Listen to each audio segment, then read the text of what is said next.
Hello friends, ഞാൻ ഇന്ന് ഈ ഒരു വീഡിയോ ചെയ്യുന്നത് ഞാനൊരു കണ്ട കാര്യം പറയാൻ വേണ്ടിയാണ്. ഞാൻ ഇന്നൊരു ഇൻ്റർവ്യൂവിന് പോയി. ഇൻ്റർവ്യൂവിന് ഒരുപാട് ആൾക്കാരെന്ന് വെച്ച് കഴിഞ്ഞാൽ ഒരുപാട് ആൾക്കാർ, 500 പേര്, ഒരു 700 പേരുള്ള ആൾക്കാർ. അപ്പം അവർ ഈ ഇൻ്റർവ്യൂവിന് വന്നിരിക്കുന്നത് വിദേശത്തെ ജോലിക്ക് വേണ്ടിയാണ്. നല്ല ക്വാളിഫിക്കേഷൻ, നല്ല നല്ല വിദ്യാഭ്യാസമുണ്ട്. എന്ന് വെച്ച് കഴിഞ്ഞാൽ 10 കഴിഞ്ഞ് +2 കഴിഞ്ഞ് IT തൊട്ടുള്ള അങ്ങോട്ടുള്ള വിദ്യാഭ്യാസങ്ങൾ ഒരുപാട് കഷ്ടപ്പെട്ട് ജയിച്ച് പഠിച്ചവരായിരിക്കും. ഗവൺമെൻറ്റിൽ പഠിച്ചവരുണ്ട്, പ്രൈവറ്റിൽ പഠിച്ചവരുണ്ട്. അപ്പം ഇവരെല്ലാം ഈ ഇൻ്റർവ്യൂവിന് വന്നേക്കുകയാണ്. അപ്പം ഞാനും അതുപോലെ IT പാസ്സായി, ഇൻസ്ട്രുമെൻറ്റേഷൻ പാസ്സായ ഒരാളാണ്. ഞാനും ഇൻ്റർവ്യൂവിന് പോയതാണ്.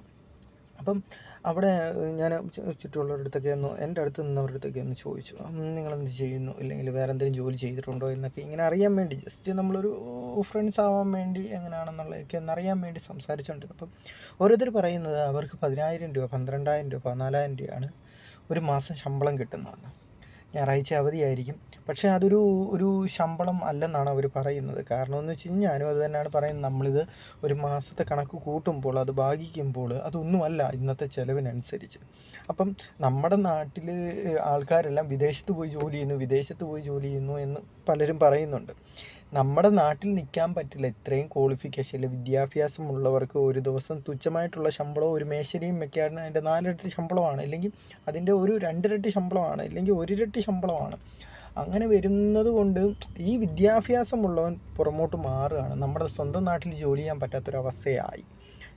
അപ്പം നിങ്ങൾക്ക് ഈ ഞാൻ പറഞ്ഞതിൻ്റെ പൊരുൾ മനസ്സിലായെങ്കിൽ ഇതൊന്ന് കമൻറ്റ് ചെയ്യുക.